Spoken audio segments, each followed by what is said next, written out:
Hello everybody. This week we are going to start a new analysis. It's something called the chi-square.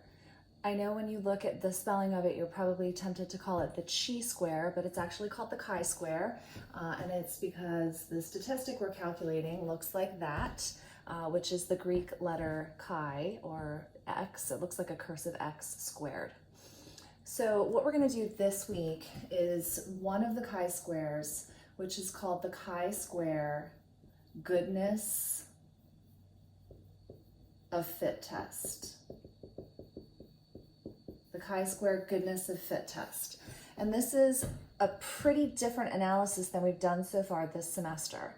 Now, first of all, kind of an overview of the chi-square. You do the chi-square analysis when your dependent variable is a category or a group of some sort. Now, this is totally different than what we've done so far. If you recall from all of our ANOVAs, our dependent variable was a number. We were measuring things like digit span, depression score on some sort of numerical scale, number of items remembered.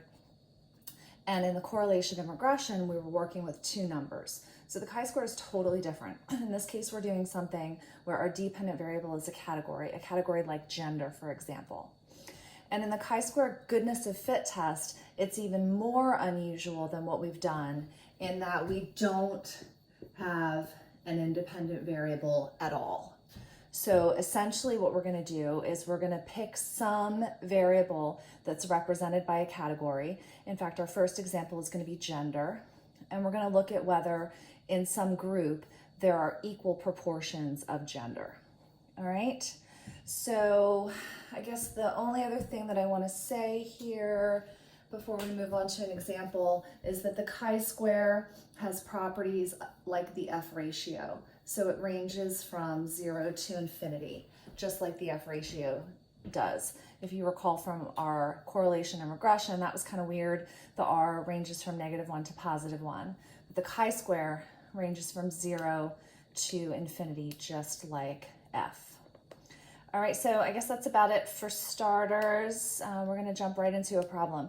I think you're gonna be really pleased to see this problem in particular because the chi-square goodness of fit test is the quickest analysis that we have done all semester.